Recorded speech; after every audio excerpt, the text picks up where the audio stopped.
So, I woke up yesterday to the dog barking its head off and the cat smacking me in the face, only to realize that I'd completely neglected my pre-order of NieR Automatic Tomato, Automata, whatever you want to freaking call it.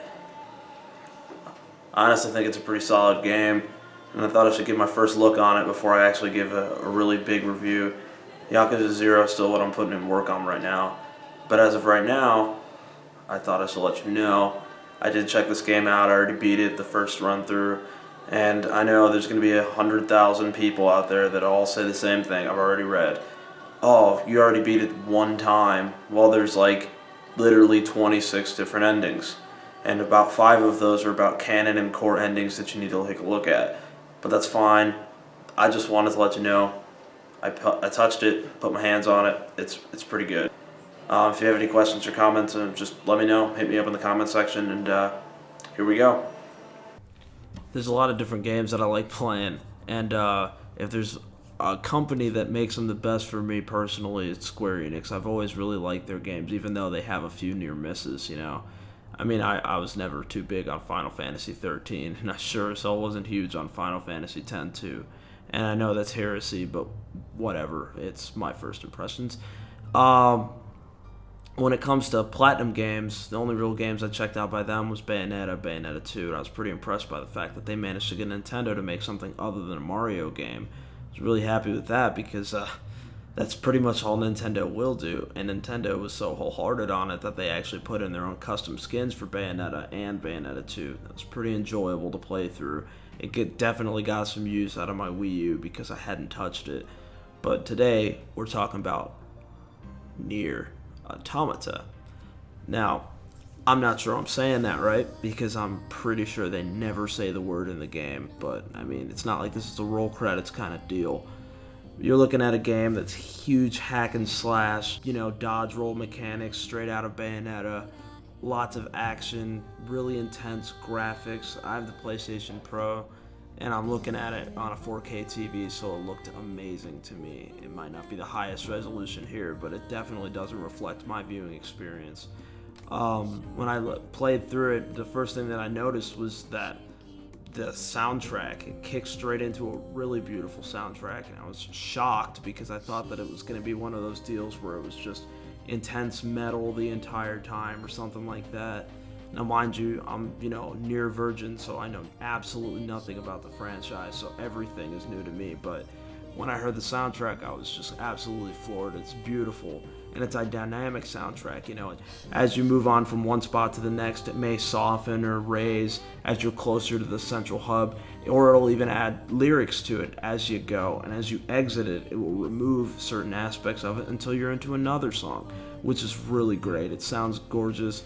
Really love that. I can gush about the soundtrack probably for hours, but that's not why we're here. Let's move straight into gameplay here.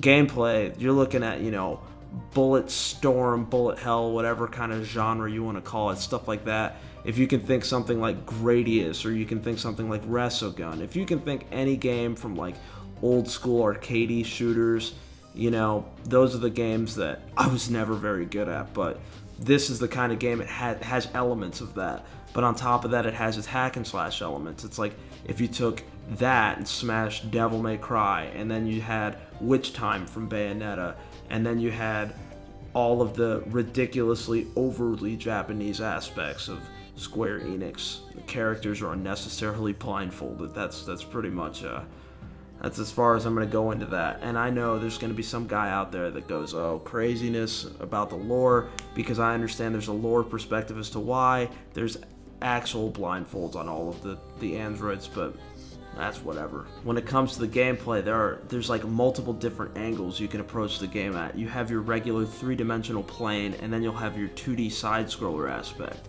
None of the game's elements will be removed during that time, but it'll feel like you're playing an older game. In fact, as you play through it and you look at some of the different elements of it, the bullet hell thing, I mean, it just looks like you're playing a really old arcade game sometimes, especially in the airships of the game. The game starts you off and you're piloting an aircraft, which took me by surprise because I didn't know that was the kind of thing. It's like a It's almost like a Gundam, and I was pretty entertained by the fact that they had that off the bat.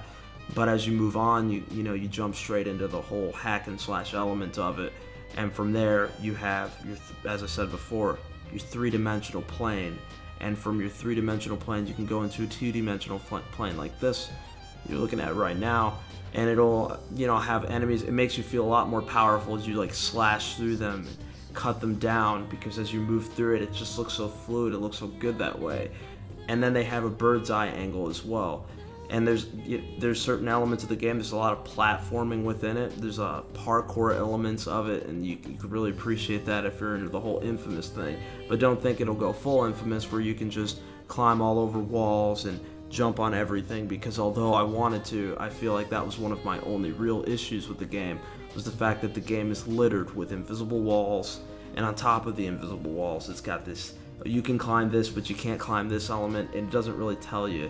The only real way you're going to know if you can't go a certain direction is if you refer to your map, and that may not always be available to you, especially if you go with a purely combat-centric build for your character, because your HUD is actually customizable as well as your character's stats. You can make them hit harder, you can make them take a lot more damage, but as you do these things, you have to be able to add and remove different elements from your character. So you might take away a little bit more damage to add a little bit more defense. But at the same time, if you don't want to do either of those things, you want to add some defense, but you don't want to lose the damage, you can remove an element of your HUD or your experience bar. And, sometimes I might do that because I honestly don't care what level I'm at. Now, mind you, this is a Square Enix game. Because of that, you're going to have a lot of different occasions when you feel like you're just outnumbered. Not in the sense that you can't beat the enemies in front of you because of the fact that there's too many, but because the enemies are a lot harder because you're just lower level than they are. That's going to happen quite a bit as well. I don't feel like this is going to be one of those deals where you get to just Dark Souls 3 broken straight sword it straight through the whole thing. Even with the amount of healing items you get, if you just stay level 1, you're going to have long, arduous boss fights, because the boss fights are difficult. They're pretty tough, and if you're not at least somewhat leveled, you're going to be chipping away at this dude, and it's going to be pretty sad. Now, I've talked about the gameplay quite a bit. I want to talk about the general graphics and the environments. The environments of the game are absolutely beautiful. I think the only thing that thought kind of stuck out that was weird was the water. For some reason, it looked really staticky. Maybe it was my TV. I'm not sure, but I got a 4K TV. I'm not really concerned that it's that. But the rest of it, it's a very drab colors game, but that doesn't take away from the fact that the game it looks amazing. Everything about it. Although the environments may seem like they're really dry and really beat down, there's a reason for that. It's not like it's just brown just to be brown, because everybody's favorite color and game design for some reason nowadays seems to be just remove all of it. And that's not the case in this game. When there's areas that are supposed to be lush, they're lush, and when they're not supposed to be, they'll obviously be covered in wildlife and all sorts of stuff like that, and it looks great. All the character models look amazing. Now, I will say that 2B, which is the person you'll play through in your first run through of the game, she needs to put some pants on, but she's a beautiful character model. I'm not going to say she's not, because she obviously is. She's got a pretty decent sense of style too. And then, of course, there's 9S, and 9S is in the first run through of the game, your assistant, and in the second run through, you actually get to play as him, so that's pretty cool. But he looks great as well. He looks like a kid, silver hair, silver to white hair. Everybody's got that kind of deal, and it just looks great. That pretty much wraps up everything I have to say about this game on my first impression. I'll definitely have way more to say as the time goes on. I don't want to embarrass myself any further with footage of me getting completely obliterated by a game I've already beat. Now, before I go, I will say, as I mentioned before, this game's got 26 different endings, so the replay value is through the roof on it. I've already unlocked 3 endings myself because I beat the game, and then after that I did a couple silly ones.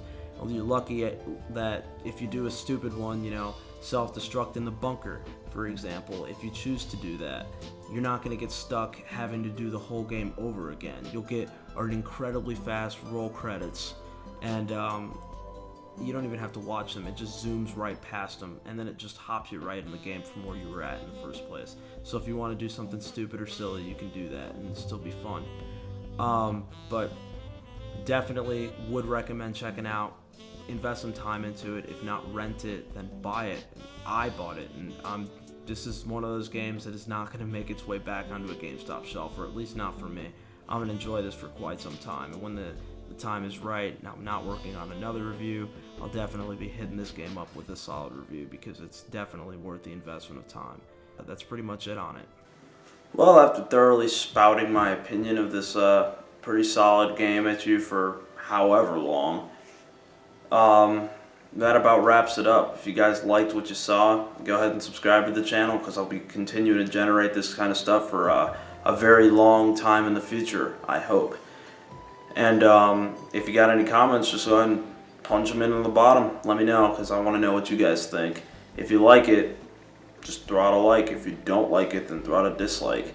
But with any dislike or any like, just throw out a comment. Tell me what you like so I can continue to do it in the future. I'll be trying to keep on my toes, make sure I'm listening to you guys, and if there's anything you need to know or anything you want to see, just throw it out there and I'll gladly take it in. But for now, that wraps up my first thoughts and opinions on NieR Automata.